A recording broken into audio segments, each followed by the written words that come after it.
Pencil Kings, Pencil Kings, Pencil Kings, Pencil Kings, Pencil Kings, Pencil Kings. I can't stress enough how important it is to seek out people who are on the same journey as you as far as bettering themselves, but also people who are further along in that journey who can guide you.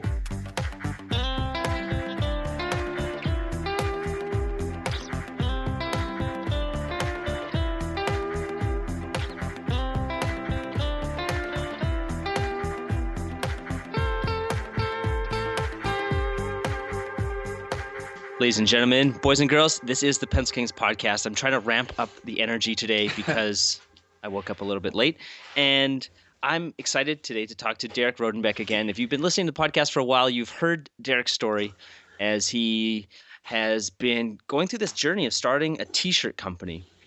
And so just to fill you in case you don't remember the last episode or you didn't listen to it, you can go back and find it on iTunes, or you can find it on our website, pencilkings.com/podcast. Derek was starting this t-shirt company, and I talked to him again, and he said, you know what, things aren't going so well. I'm starting, how many was it, Derek? Was it 4 or was it 5? Because it was a lot. I remember kind of freaking out when you told me. Yeah, it was, I believe it was 5 different directions, Yeah, 5 different directions. And just my experience, I've seen a lot of people starting their businesses, creative businesses, and all kinds of businesses. And seems like one of the natural things that we do. And what's really cool is that Derek has shortcut this, because often people will spend a year or two going down this multi-directional path, and you can get there. But when you're trying to do too many things, it's really hard to focus and get one thing to work. And it's so important that you get one thing working before you move forward. So Derek's back with the next installment of the story. And where do we start? Where do you think is a good place to start? That's a good question. I would say, maybe with school. All right, school. So you were going back to school, and you had how did you get a full scholarship? I think people would kill for a full scholarship. I remember getting turned down for an art scholarship when I was in high school. They didn't pick me. I'm the guy that went to Hollywood and did all this stuff, and I didn't get the art scholarship. They're like, no. When I was in, this other girl got it for singing music, and I don't even know what she's doing now, but right. Probably not anything with the art. Right. So how did you get a full ride scholarship? Because I know a lot of people would like to know the secret to this, or just how you did it. There's probably no secret. Hard work is probably the answer. Well, because I was in the military, I also received veterans benefits and benefits to utilize to go to school. I kind of fostered up those benefits that I had, and I got into Temple University, and they also gave me, it was a small scholarship on top of that too, but literally I paid for everything, paid for the entire duration of school that I had remaining. And because of my status with the military, they also paid you a bit of a stipend on top of that. So I was literally getting paid to go to school. But it was also, I think, a decision that was made based on being sick and tired of struggling. And that was brought to my attention not only by my colleagues, but my mentors and friends. And, they all pretty much called me out on my BS, so to say. And so when you say that, they called you out on your BS and were like, you need to go back to school. Is that what they were telling you to do? No. They were saying, why are you going back to school? Why are you going back to school? Got yeah. it. And what were you studying at Temple University? It was art. It was. Oh, okay. Yeah, it was another art program. And, my whole idea was just hey, you know what? Let's just go. They're going to pay me on top of it, and I'm going to get to just focus on art again. Unfortunately, when I got there, the school's great, but the program was just not in line with who I was and where I was going as a person. I found myself just making more conceptual art, sculpture, things like that, and not knocking it, but it wasn't what I was as it wasn't who I was as an artist, and it wasn't gonna lead me in a direction to where I could cultivate and grow as an artist. You know. It's kind of sounds like how my art school was. That Really. it was interesting, and you got to meet a lot of interesting students, and it was good, and you learned how to talk about your art. But in Right. terms of it, like being able to feed you at the end of the day, it's like no way. Yes. And Like maybe a very small percentage of students can do that, but in general, it's sort of like, all right, cool, you graduated, good job, and you're like, what? Wait, what? I just spent 4 years, or however many years, and what are my job options here? And it's like, well, we're not really about job options here. We're about exploring your arts and your creative side. I was like, okay, right. well, dang, did I make a huge mistake? Right. And, I thought to myself, like, I really need to nip this at the bud. And I actually recently went down to an event in Tampa. I live in Philadelphia right now, currently, right outside of Philadelphia. And that's where we all kind of got together, and we meet and we speak, and we just kind of go over everything that we're doing, and kind of help each other out and guide each other. But when I returned home, I just literally I woke up with the intention to go back, with the intention to finish things out, and Mitch, I couldn't do it. I could not get out of bed and go there. I couldn't do it. My heart just told me I need to stay put. I need to work on my art my way, and I need to focus on the things that I've been working hard on the past year, self-development and my businesses. And ever since I've done that, it's been 3 weeks since I've gone, and I am extremely happy right now. So how far were you from completing your program, your school program? It's interesting. I went to a non-degree bearing program for 3 years. And then after that, I got a 2-year associate's degree at a community college. And I thought prior to going into Temple, I kind of rushed into it. It's kind of how the VA is with stuff. They'll just, you select something and they kind of just like go, push you through. Or you wait a very long time. But I got in there thinking, okay, I have 2 years here and like 60 credits. I should have like 2 years left. And Temple wanted me to do their foundation program, which was a year, and then a few more gen eds, which was another semester and a half. And when it was all said and done, by the time I would finish, it would be literally almost 4 years. And I said, oh wow, yeah, I said, so you had 4 more years. Yeah. I was just like, this is not gonna work. I can't do this. Yeah, the reason I ask is because sometimes it's so hard to say no to something, or like to quit something, especially once you're on the path. Right. And if somebody's listening here, maybe there's something in your life where you really have been thinking about. You're like, man, I don't know if this is the right fit for me. But it's like, maybe you should just quit. Yeah. Period. Like that's a question that you'll have to make the decision for yourself. But I just wanted to see where you were on the path, so that if other people are there, they could kind of put it in their own context. So you decide to quit, and then what happened next? It was a hard decision that was very easy to make, if that makes any sense. Literally, it's just you have a gut feeling. You have a feeling in your body and your heart. And if the universe is telling you, if you got everybody telling you that you look up to and that you feed off of each other, saying like, whoa, man, like, hold up, maybe you should rethink this. There's more instances than one that's telling you are on the wrong path. You got to listen to that. I wrote a letter to my professors 2 days ago, thanking them for their classes and whatnot. But I also informed them that I needed to move forward, and this was not helping me move forward.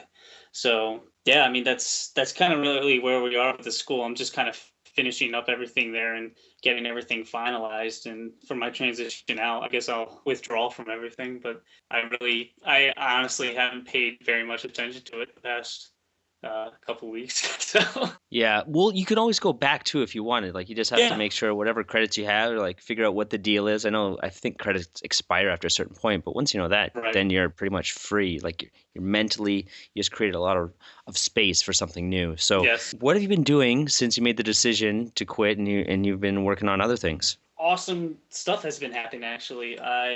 Down at the event I was in Tampa, I sold out of all of the rest of my t-shirts, and I'm now going to be printing a couple more designs, one on a hoodie, and then two on more of like a t-shirt type style.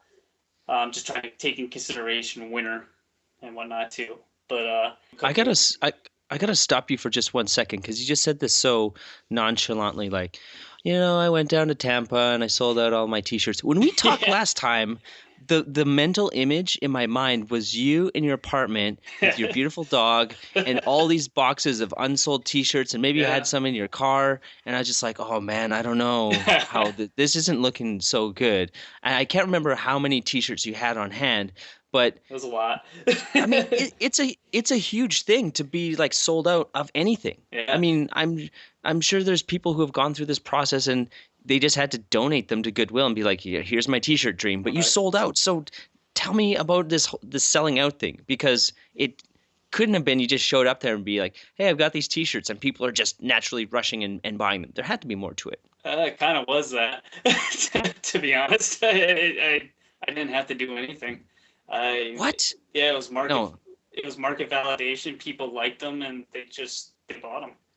So who are you showing these to in Tampa? Like, I feel like people in Tampa must have t-shirts. It's not like you just found this starving crowd. It's like, whoa, t-shirts. Okay, let's buy these. These are awesome. It was at a seminar, and my mentors were running this seminar, and I just, as a last ditch effort, I brought down the box. I wasn't even going to bring the thing.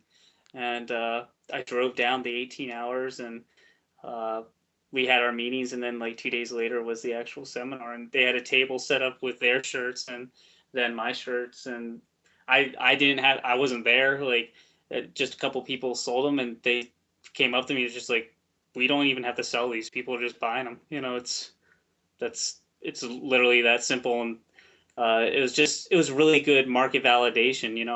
Okay, so now there is a want for, what I'm doing. And I've been getting consistently more and more people coming up to me who have them now are saying like, man, whenever I wear this, like, people are coming up to me and like asking where I got this, and, yada, yada. Oh, I love that. Yeah. And so now I'm rebuilding the website, and I'm changing a few things with it, obviously, but trying to, I guess, make it more of who I am and more of what the clothing company is actually about. And the word Galaxy Tribe has popped up a lot, so I'm really like moving in that direction with everything, because I like all that stuff anyways, and a lot of the artwork's conceptual and geared towards more of that stuff anyway. So now I go down for the next event, which is a strongman event that I'm competing in.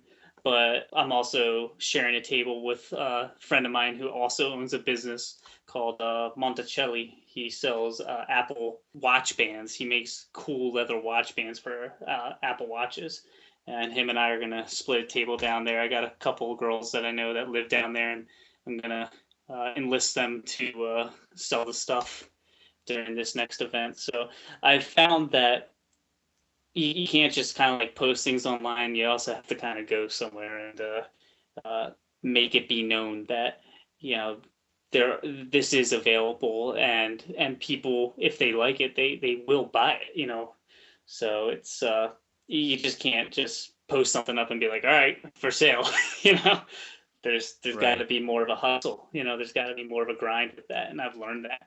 And I'm continuing to learn that with everything that I'm doing, and that's the great thing about having mentors, is they push you. They'll push you in that direction. Today I talked to a scientist in Belgium, in just because I want to utilize some material he invented for a art piece. So I mean, there's and I was pushed to do that, make that cold call. I would have never done that a year ago. So I mean, each day having these people in my life have benefited me, and it's just I can't stress enough how important it is to seek out people who are on the same journey as you as far as bettering themselves, but also people who are further along in that journey who can guide you.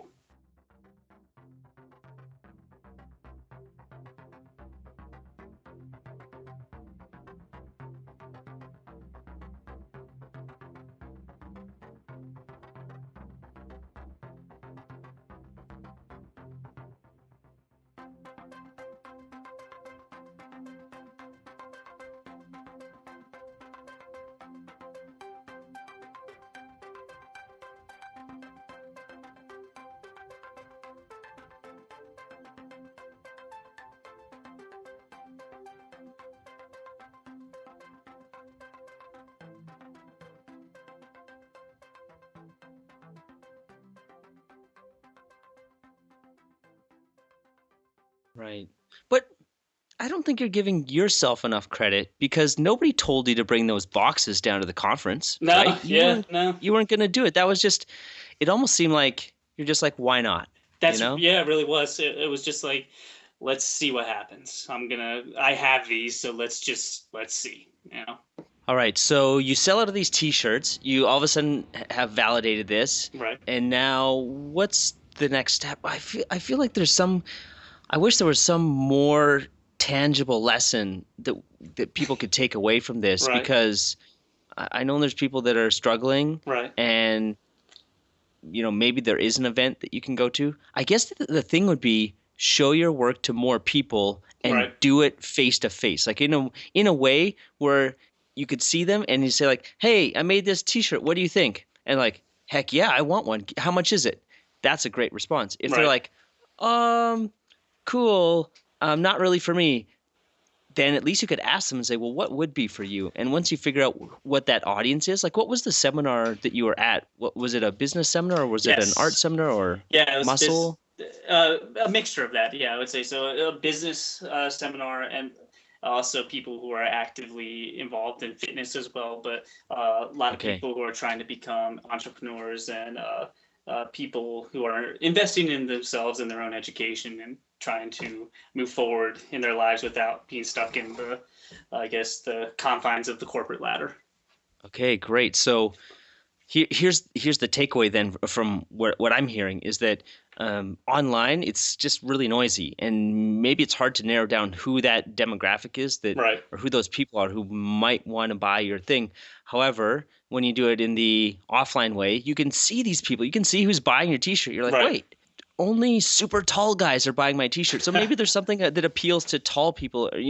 That wasn't the case, but you can at least see it. Whereas when it's online, it's so faceless. Like with Yeah. Pencil Kings, there's so many different people coming from so many different things that and I feel like I need to go somewhere and see these people It and helps. be able to like face to face with them and say like, wow, Well, you know what it our is? yeah, You make connections. I mean, you make personal connections. People aren't just buying, your T-shirt. People are buying you essentially.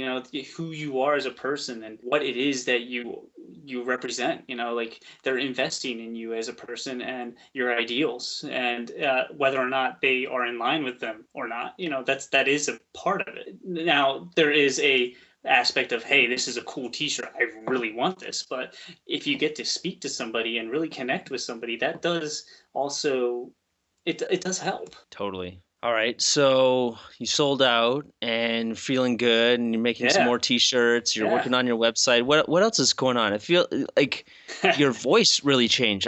Did it? I'm gonna go back and listen to the last episode once we finish recording this Okay.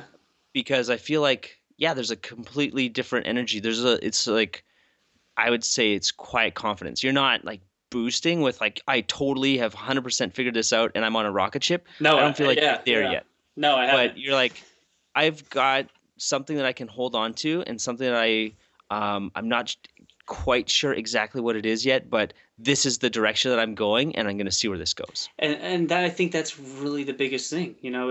It's not necessarily I understand how everything's going to pan out with what I am doing with the few projects that I am working on. It's understanding that I am on my personal journey. I'm fulfilling my personal legend. If you've read The Alchemist, that's like the whole meaning behind the book, fulfilling your personal legend, following your heart. Highly recommend it.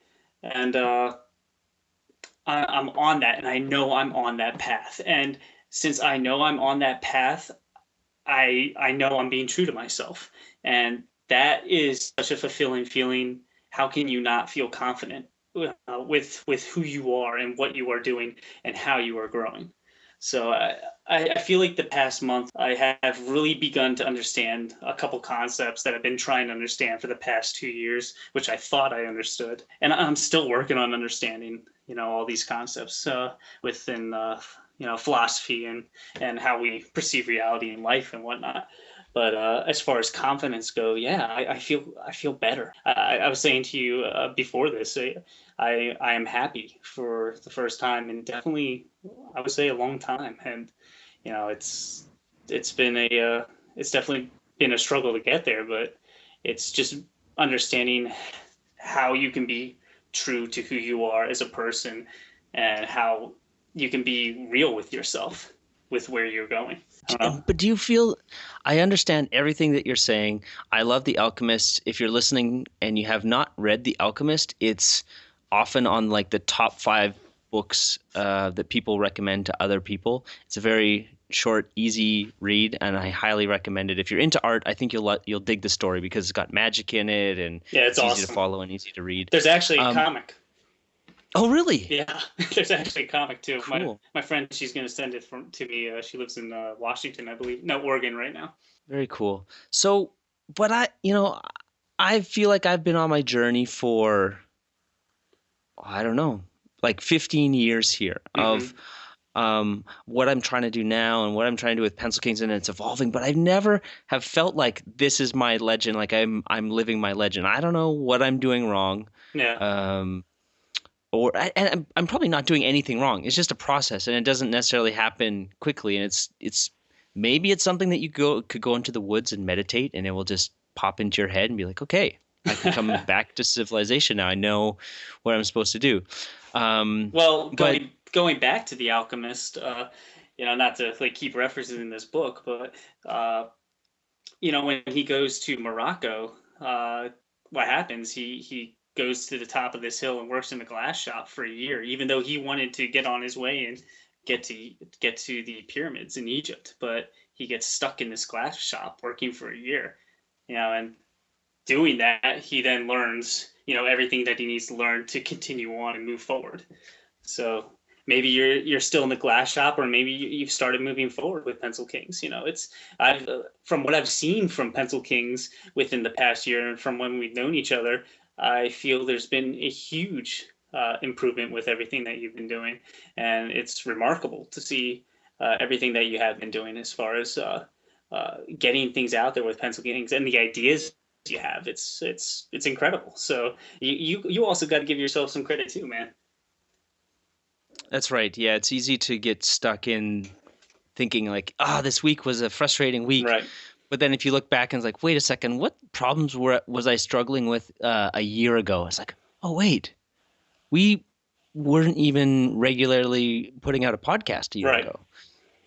We were barely putting out any blog posts a year ago. We're getting better at that. We weren't emailing people very much. We weren't engaging our community. And so it's all improving, but it's so slow, Yeah. Sometimes it feels like I've got lead shoes on and I'm on Jupiter or something with my lead shoes, and it's just really hard to move forward. The thing with that is another lesson that I've been trying to learn and implement into my life is not necessarily being so goal focused, but again, going back to the process and what it is that you're doing and loving what you're doing, loving that process. Because if you're not loving that process, you're not going to love the end result. It's when you finally get there, you're going to build up resentment, in getting there. So you really have to love what it is you're doing. And that can go back to even like anything. And since we're discussing art, figure drawing, for example. Oh, you want to draw the best figures, and you want to be able to bend and move them and change them and come up with them in your mind and whatnot. And well, guess what? That's a process. And unless you enjoy working on anatomy and drawing the human figure and drawing from life, you're not going to enjoy drawing the figure when you get it. And it's going to take you that much longer, so it's really focusing and dialing in and loving what it is that you are doing. And then from there, you can start focusing on those small goals and moving forward.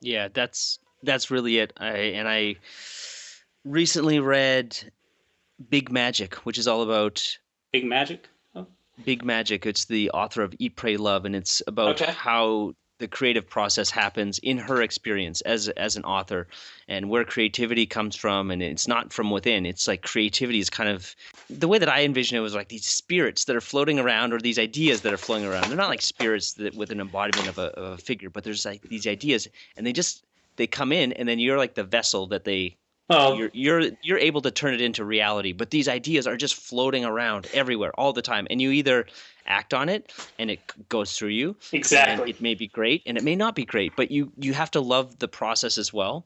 Or you have the idea and you don't act on it, and then the idea is like, well, buddy, if you're not going to turn me into reality, I'm going to go find someone else to Exactly. bring this through. And I thought the book was really insightful. I listened to the audiobook. It was really good. But this whole idea of loving what you're doing, I think this is really the key. And I've been telling people this with your art, and I feel like why I was able to get through sort of to such a high level in my career when I was a commercial artist or video game artist or whatever. Right. It's because I freaking loved it from Yeah. 7 years old to 27 years old, or to about 29. And then I stopped loving it at about 29, and that's when I left. And I'm trying to find the love here, what I'm doing right now. And some days I love it, and other days it doesn't have that same kind of fascination as when I was a kid. Like Right. I loved making 3D to the point that I wouldn't eat. And because I started when I was But really young, and that's the genius of it. I mean, and that's what the Greeks believed too. The geniuses would live in the wall. These spirits would live in the walls of their homes, and the artists would have these geniuses work through them. And that was the cultivation of actual creativity and actually being able to get into flow and get work done. But the problem is you can't wait for the genius to come to you and work. You have to be able to summon that genius, make it move through you, and start creating and start working, and it will work through you, but you have to have the, I guess, the motivation to sit down and just get it done, get going. but I think when it's fun and you're loving the process, it's not so much a motivate, or maybe it's a motivation sometimes to get started. But when you're really in that flow, it's just total playtime. Oh Like yeah, it's you're great. like time kind of just disappears, everything else falls away, and I'm feeling guilty, about I'm getting back into sketching now. We did a big sketching challenge inside Pencil Kings, and what I find is, it's the end of the day. I should do some of my sketching, and I really Right. want to try and make a web comic. So I'll sit down. Like last night, I sat down. It was about 2 a.m., and then I looked up at the clock, and it was 3:30 a.m. I was like, That's awesome. dang, I what? How does this happen? It's just fun exploring, and I wasn't necessarily happy with any of the final results. So I didn't feel like I had quite captured where I Right. want it to be. But it was just the process. I enjoyed it. I didn't feel like, oh, another bad drawing. Oh, another bad. Yeah. No, it wasn't like that at all. It's just sort of like, oh, cool. Well, what if I make the eyes like this? How does that look? All right, And cool. that's Okay, it. that's good. Yeah, and And then that's it. I got the hair. I was like, okay, yeah, this hair really works. And the thing I couldn't get to work was the arms and the legs. But I know it's just a matter of Yeah. time. And it's like, okay, this is the character that I've been trying to bring through, and just took a little bit of time, but I had fun doing it, and That's it so was good. awesome. That's so awesome. And that, it's so funny. That happened to me last night. Since I've walked away from school, dude, I've been drawing like a madman. Like I've been like purging all this stuff and painting these giant galaxies. And last night I drew ninjas, and I just drew ninjas all over this page. And, I got out the ink, and the first one was really sharp and defined with the brush strokes. And, it's getting very, almost Frazetta-esque, pulling lines and really sharp. And the next one, I was going like, I don't know, Kim Jong-ji, and just splotting stuff all over and just going, nuts. Like, and they both have that same rhythm and movement, but at the same time, like, I sat down and I looked at the clock and I was like, oh crap, it's 3:30 in the morning. I got to get up early. I got stuff to do, so yeah, it's the best. It's absolutely the best.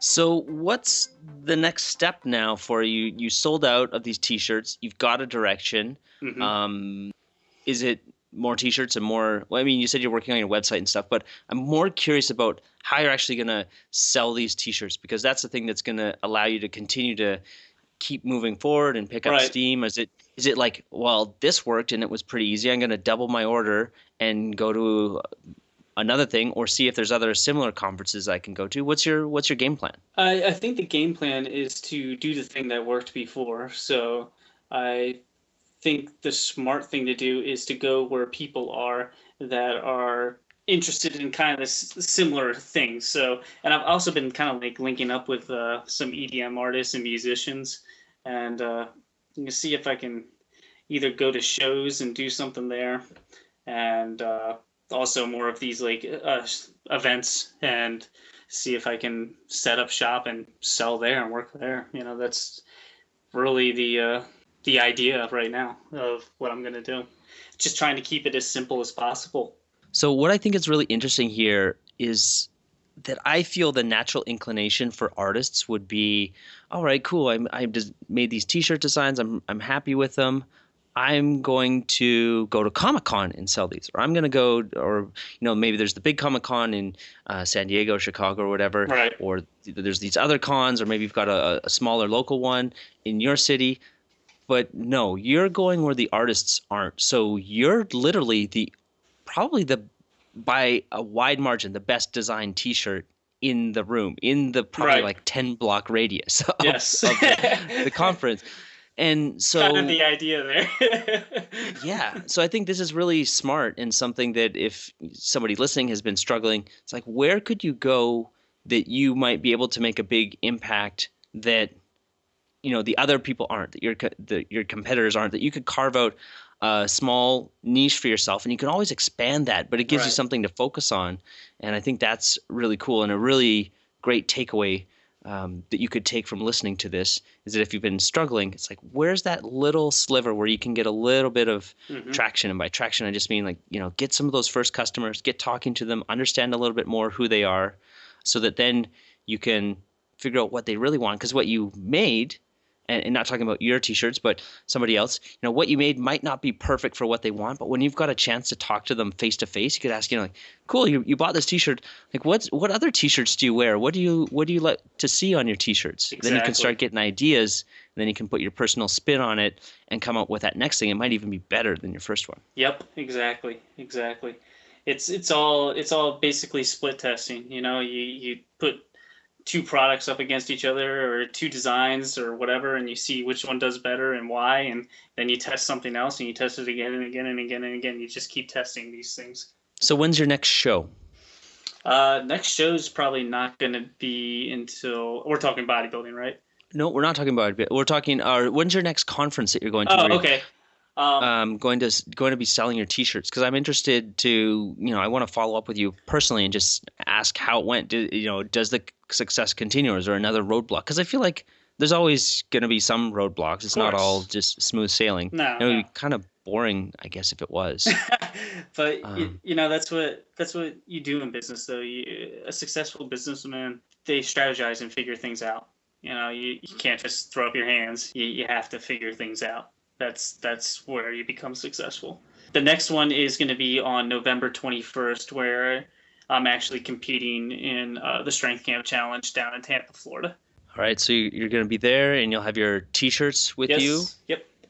Are you ramping up your orders, or are you still like going to say, no, I don't know exactly how this is going to go. I'm going to take the same amount and see how that does? What are your personal thoughts on that? I actually had leftover blanks from a business deal that I was doing with another company, but like everything kind of fell apart. So at the time it was like not a blessing at all, because I was like, man, I'm stuck with all these blank shirts, like blah, blah, blah.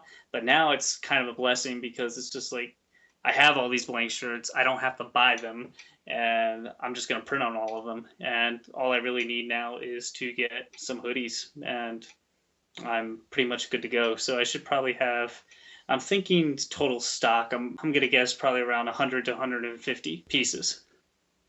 And One last question. Sure. Oh, go ahead. I was going to say, and it's been interesting that I've had a lot of women coming up to me and asking me like, "Oh, do you have this size? Do you have smalls?" Blah blah blah. And the first order, I didn't have any smalls because I thought it was more of a masculine thing, and I've had a multitude of women coming up to me asking me for their sizes. So now this go around, learning from that, now I have women's sizes available, and it'll be interesting to see if I have a more of a collective audience from women than men. So we'll see. So this is my last question, because we started giving T-shirts away as part of a thing that we do. If you become a Pencil Kings member, we have a special challenge for you, so you can earn a T-shirt. You can't buy them. Awesome. And I was thinking about making more T-shirts, but okay, then we've got this size conundrum. How do you figure that out? I mean, like you said, you didn't print any smalls, right? But how do you divvy this out? When you did your first run, I'm guessing you didn't know. No, I had no idea. You had a guesstimate, so you did what you thought was the best. But now that you know a little bit more and you've talked to some people, how do you break that up? Is it okay? Well, I'm going to do 10% extra large. I'm not going to worry about XXL or XXXL. I'm going to do like 25% large, 25% medium, and then whatever the last percent, because my math sucks, as smalls. Is it sort of like an even distribution where there's like the fringe, maybe small and extra large are the fringes, and then you just concentrate the bulk and the medium and the large? You also have to think about who you're selling to. Like, since I'm going down to a strongman event, I'm going to have larger people there, Yeah. So obviously it would be who of me to push more of larger sizes, XLs, maybe even a double X, even though like they cost more. I'm not sure if I'll do them, but an XL, a large, have more of those in stock. But then I also have to think like, well, I did have a lot of women last time asking me for these shirts. I also got to print smalls. So basically what I like to do is go by case order. Usually if you order by, well, not necessarily case, but if you order by like bulk in 12, they give you a cheaper price. So I'll order 12, 12, 12, and 12, or 24. I'll order everything in a dozen set. Makes sense. Yeah. It basically just comes down to what's going to be the cheapest route. And then you can also do fulfillment. So you don't even necessarily have to carry product if your design is fulfillable.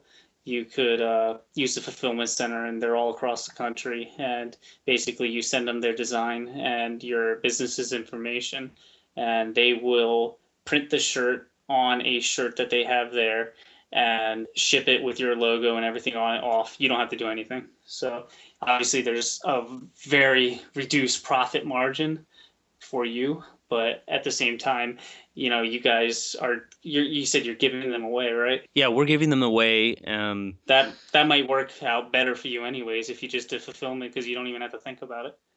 Yeah. But we do want to make T-shirts that people can actually buy, because they like this stuff. Right. All right, we should wrap this up, because we've been talking for a little while, and I've got another call coming up very shortly. Wow, okay. But we will have this episode at pencilkings.com/podcast. We're changing the format, so you can just go to /podcast, and you can see this episode along with every other episode, and we'll have show notes. We'll have a link to Derek's website. Anything else you want to say before we wrap up here? Yeah, I guess two things. One, if you're kind of teetering on what it is you want to do in life and where you should go as far as your direction, obviously I can't stress it enough. Go with your gut and follow your heart, and do the thing that you feel is right for you to do. And it might be something that blows up in your face, but in the end, it could be something that is your salvation later on. Just take action, immediate action on an idea, and work. Also, for the clothing, if you're interested in looking at it, you can check it out on www.lvnup.com, or you can find me, Derek Rodenbeck, on Instagram, Twitter, Tumblr, Facebook. Send me a friend request. I'll be happy to talk to you. If you have any questions, please reach out. Awesome. Well, thank you so much for the latest installment in the story, and I look forward to catching up in a couple months to hear, of course, all the crazy, exciting things that have happened since this recording. And thank you so much for having me, Mitch. I can't thank you enough for just doing this with me. It's been a pleasure. Yeah, my pleasure. Talk to you soon. I see.